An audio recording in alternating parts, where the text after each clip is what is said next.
All right, guys, this is lock number 2. Came out of a package with no return address and no note or anything. The first one was made by a company called Shield Security.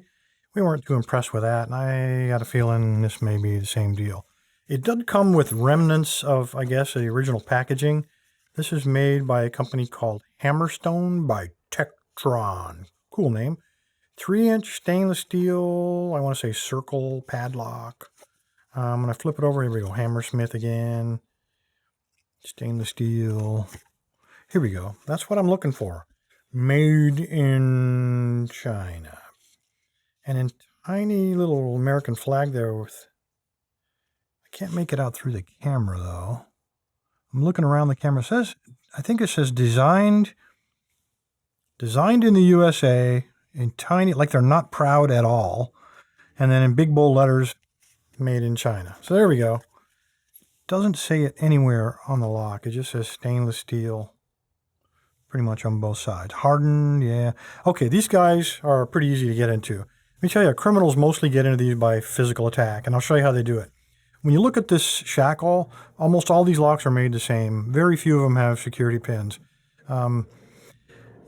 Huge gap here, huge gap there, and what they do is they generally will push the shackle. See how that moves a lot in there? They move it as far that way as they can get it, as if the lock was opening, and then they attack it with a saw. Let me show you how that works. Take a little magic marker, put a little line right there. And then I'll use the key to show you. Well, first of all, make sure the darn thing works. Wow, that's really heavy tension. But you see where that line is on the shackle? Now what that tells me is when he's closed, that shackle only extends to about right there. And if you look inside of there,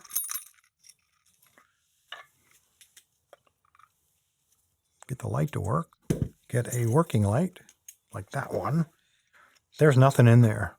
The part that you see in the bottom there is actually the shackle. So when I move him, he also will move around. So there's a pin here to support the width of the body, but that's only for assembly. It doesn't really add any strength. So basically this entire portion of the lock is hollow. Even when it's locked up, from there to there is all hollow. So what criminals generally will do, take a saw, cut it right there. Another saw, again, this is thin, really thin metal. Cut right there, leave a huge opening, and then the chain or whatever just slides right out. But this is not about physical attack. This is actually about picking, and that's what we're going to try to do. A couple challenges about these locks, which really makes them fun. First of all, they come with usually very tiny little keyways, like this little Yale one. And they're either 4-pin or 5-pin, depending on how thick the lock is. This is 80 millimeter. They generally come with 5-pin locks, and you are not going to be impressed. And nor was I.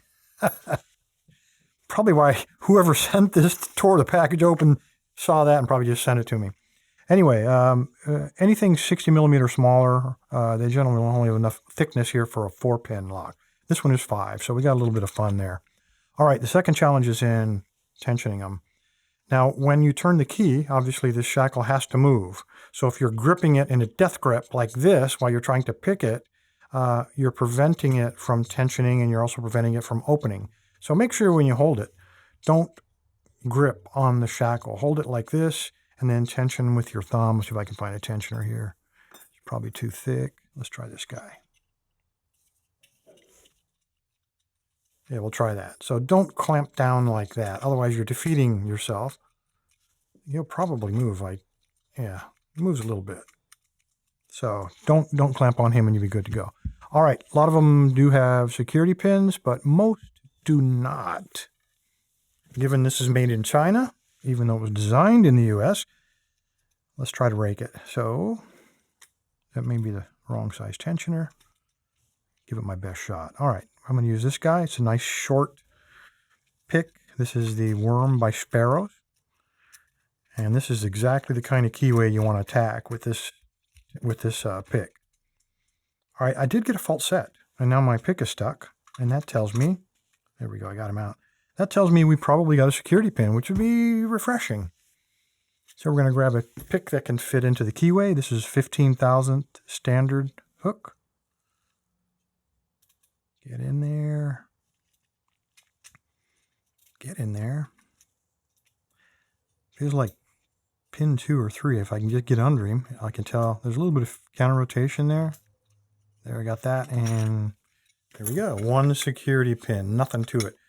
These things are not that difficult. They're just a little out of the ordinary in terms of padlocks. A couple little techniques, like, for sure, don't grip on the shackle and bring a tool small enough to get inside of there, and you'll be fine. These are not that difficult. Anyway, guys, appreciate your time. Stay safe, stay legal, and whoever sent in these 2 locks, let me know. I'll be happy to send them back to you if you really want them. Thanks, guys. If you like the idea of growing the lock sport community, please consider supporting the LockLab by either becoming a Patreon or clicking the join button below.